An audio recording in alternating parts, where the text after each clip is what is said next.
Welcome to today's video. Today's video is for Advanced Geometry, Chapter 3, Section 5, the Polygon Angle Sum Theorem. So this section comes after triangles because we talked about the interior angles of a triangle and the exterior angle of a triangle. So now we're going to talk about all polygons.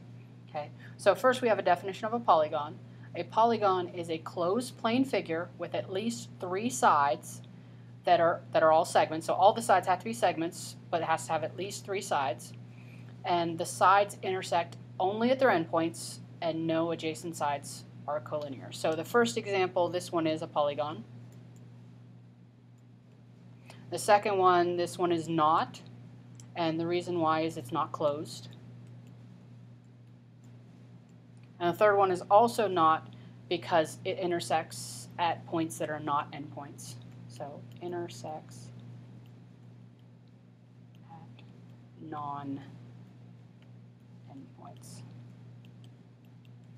So not a polygon, not a polygon. Okay. When you name polygons, you start at any vertice, and then you list the vertices consecutively, either clockwise or counterclockwise. So the first example, we don't have to start at A, we don't have to start at the lowest letter, but we can start at any of the letters, any of the vertices, and just go clockwise or counterclockwise. So we could go C, D, E, A, B, or we could start at C and go C, B, A, E, D, and we can name it that way. And we just put the word polygon in front of it. We have two types of polygons. We have convex polygons and we have concave. The easiest one to show you is the concave. A concave polygon is one that has at least one diagonal with points outside the polygon. So if I draw a polygon,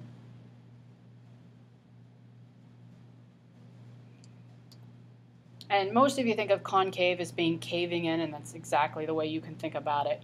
But according to the definition, it has to have at least one diagonal with points outside the polygon. So if I start at one of these vertices and I draw the diagonals, one of them has points, in fact, all the points are outside. So this makes it concave. Okay. If all the diagonals have all of their points inside the polygon, then it's convex. These are the polygons we want you to know, so take a look and you must know these. A lot of them are very familiar, triangle, quadrilateral, pentagon, hexagon, octagon. 9 might be new, it's a nonagon, 10 decagon, and then 12 is a dodecagon. After that, or any of the ones that are not on this list, you can just call them an n-gon. So if we have something that's like 100-sided, we'll just call it 100-gon. There is one I would like to add to the list. It's not in your book, but it's one you should know, and that is 7-sided. So 7-sided actually has two names. You either call it a septagon,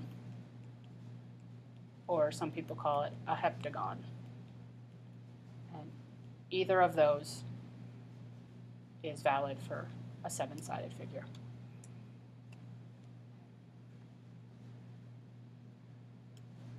So if we wanted to find the sum of all the angles of any polygon, the formula for that is you take the number of sides and you subtract 2 and you multiply it by 180. Okay, and so n is number of sides. Like all formulas, I want to show you where it comes from. So if you take a look above, I have number of sides of a polygon, and I'm going to draw a picture of the polygon, and then I'm going to show you how many triangles are formed. We know that every time we have a triangle, it's 180 degrees. And so for each one of these, we're going to take a look at how many triangles make up that figure. So first, we'll start out with a triangle. That one's easy. Number of triangles formed?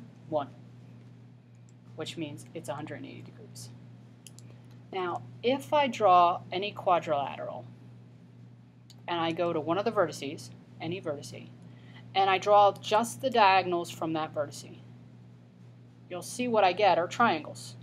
So that diagonal, which is the only one I can draw for a quadrilateral, breaks it up into 2 triangles. So I get 2 triangles, and each one of these is 180 degrees. And so if I add them all up, I should get 360 degrees. If you take a look at the 2 triangles, none of the triangles of the 2 triangles overlap. And if you add up all the angles in the triangles, you get all the angles in the quadrilateral. And so it's a good representation of the sum of the angles of the quadrilateral. Okay, I can do the same thing for a pentagon. 2, 3, 4, 5. Start at one vertice. Draw all the diagonals from that vertice.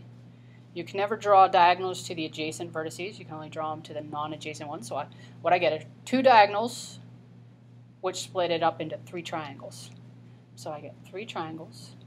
3 times 180 gives me 540 degrees. And the last one, if I do a hexagon, 2, 3, 4, 5, 6, start at any vertice. For this one, I can draw 3 diagonals, 1, 2, 3, which is going to split it up into 4 triangles. And 4 times 180 is 720 degrees. So here's the important part. If you take a look at the number of sides and you take a look at the number of triangles, it's just the number of sides minus 2. So the number of triangles is always going to be 2 less than the number of sides, and every triangle is 180 degrees, which is a nice way to remember the formula. Okay. And we have one more theorem, which is the polygon exterior angle theorem. This one is very easy, and it works for every polygon. No matter what the polygon is, if you draw all the exterior angles at each vertice, you get the sum of 360 if you go around. Now, there's no really proof for this one, but here's what I like to do for this one. I like to imagine you took this figure and you made similar figures. So you could make it bigger or you could make it smaller. So suppose we took this pentagon and we shrunk it down as small as we could. What we'd end up seeing is we'd end up seeing almost like a dot or a point. Okay? So I took my pentagon and I shrunk it down until finally I got that.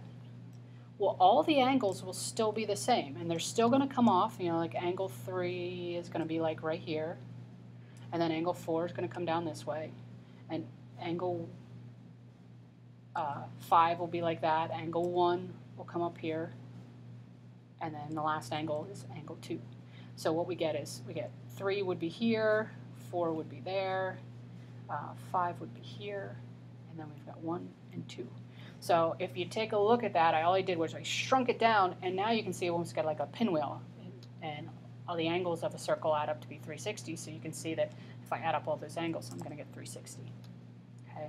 So for this one, the measure of angle 1 plus the measure of angle 2 plus the measure of angle 3 plus the measure of angle 4 plus the measure of angle 5 is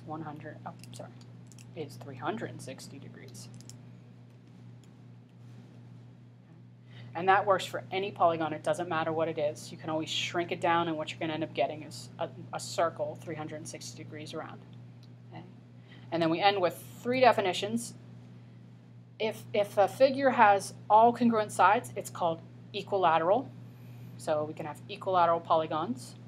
If all the angles are congruent, then we can call it an equiangular polygon. And remember what we said before, triangles that are equilateral are equiangular. And if they're equiangular, they are equilateral.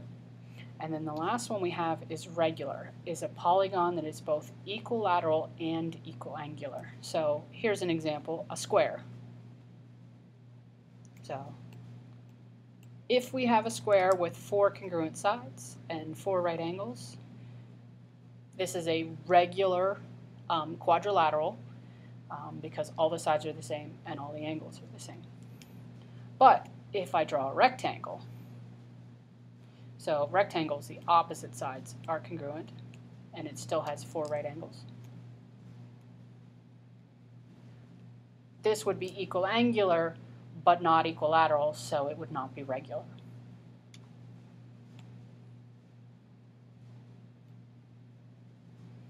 And that ends today's notes. Thank you for watching. Have a great day. Take care.